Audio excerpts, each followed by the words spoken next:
Est-ce que c'est possible de voyager local avec nous? Marie-Julie Gagnon, autrice, journaliste, chroniqueuse, voyage. Bonsoir.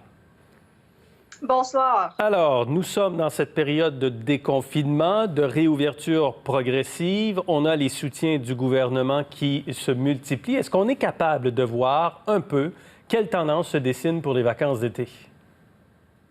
Bien, ce sera un été, on s'en doute pas comme les autres, mais effectivement, il y a plusieurs choses qui se dessinent. Outre le camping qui connaît un regain de popularité sans précédent, on l'a vu entre autres avec la mise en vente hier de la fameuse carte annuelle d'édition spéciale de la CEPAC, qui a vraiment été complètement prise d'assaut. Le site Internet a été pris d'assaut hier par les gens qui ont envie de nature. On a ce besoin d'évasion, mais de se retrouver dans un cadre naturel, je pense, et de respirer.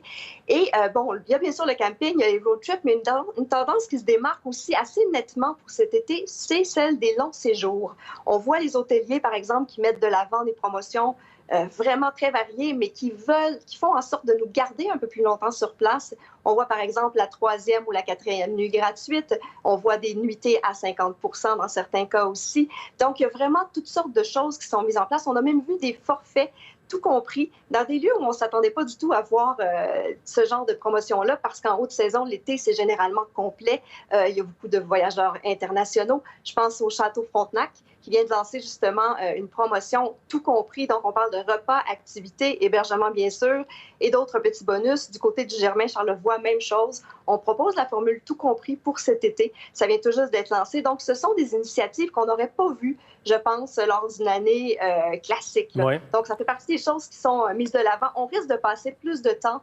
Pour nous, c'est rassurant d'être dans un cadre, disons, plus familier pendant quelques jours d'un point de vue sanitaire. Et pour les hôteliers, bien évidemment, c'est à leur avantage qu'on ne change pas trop de place. Puis même du côté des chalets, quand on pense aux locations pour les 5 personnes et plus qui doivent être absolument laissées vacantes pendant au moins 24 heures, bien, on comprend aussi pourquoi ce genre de promotion-là existe en ce moment.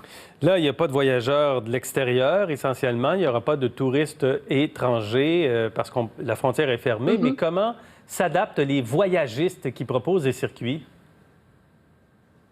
Ça, c'est intéressant parce que toutes sortes de choses qu'on a vu naître dès le début, en fait, il y a quelques semaines déjà, il y a des gens comme Caravani qui ont mis de l'avant des espèces de circuits qui font la promotion justement du voyage au Québec. C'est des agences qui nous enverraient normalement à l'autre bout du monde explorer des contrées, des voyages d'aventure disons, très extrêmes et des paysans. Et là, maintenant, on nous propose des voyages de randonnée ou de kayak plutôt au Québec.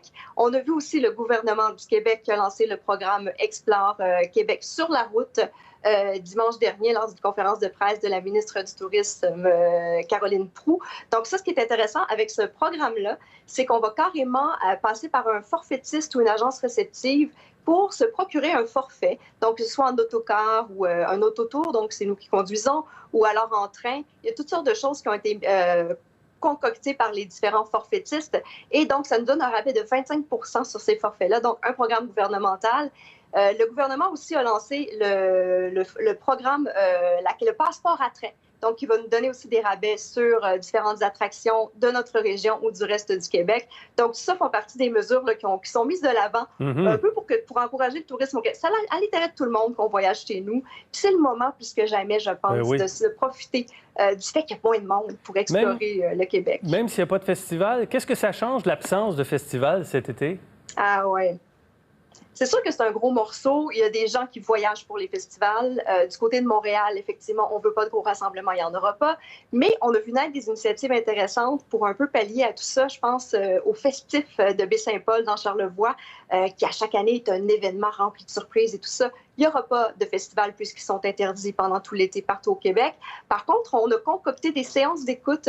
Donc, on vend des billets qu'on peut se procurer en ligne et on se rend à Baie-Saint-Paul dans un lieu pittoresque, que ce soit un champ selon l'artiste qui est proposé ou la plage. Bref, il y a différents endroits comme ça. On peut écouter l'artiste dans un environnement bucolique ou carrément, ils ont décidé de concocter une petite édition. Ils appellent ça le tout petit festif. Donc, on risque d'avoir des surprises de ce côté-là aussi là, pendant l'été. Peut-être qu'on verra naître des initiatives du genre aussi dans d'autres régions. Est-ce que les Québécois vont bouder Montréal, qu'il n'y a pas de festival? Qu'est-ce qui reste pour les attirer à Montréal? Écoutez, moi, ce que j'ai le goût de dire par rapport à ça, non, il n'y aura pas de festival, mais je pense que c'est le moment plus que jamais de découvrir le Montréal des Montréalais.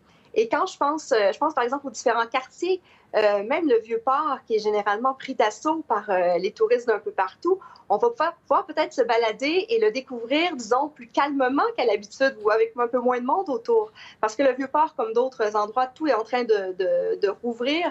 On a vu, entre autres, Voile en Voile qui a annoncé sa réouverture. Il va y avoir la plage, la fameuse plage du Quai de l'Horloge aussi qui va accueillir bientôt les visiteurs. Donc, je pense que la façon de visiter Montréal, ça va être peut-être justement en prenant plus son temps.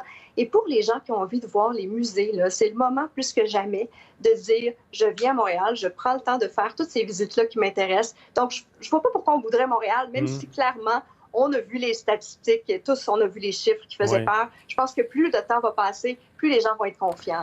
En quelques mots, est-ce qu'on peut aller ailleurs au pays? Ouf, la grande question. J'aimerais vous dire oui. Pour le moment, je pense qu'on devrait prioriser le Québec pour toutes sortes de raisons. On a vu la situation avec les îles de la Madeleine pour le corridor pour se rendre jusqu'aux îles, donc en traversant le Nouveau-Brunswick. Il n'y a pas très envie de voir arriver des Québécois.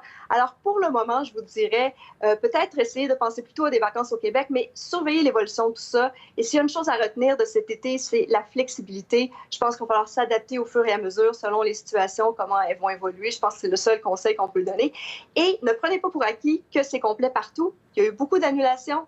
C'est le temps de prendre le téléphone puis de voir justement s'il n'y a pas un endroit auquel on rêve depuis longtemps, qui aurait soudainement une place festivale parce que des gens auraient oublié d'annuler un Européen quelque part.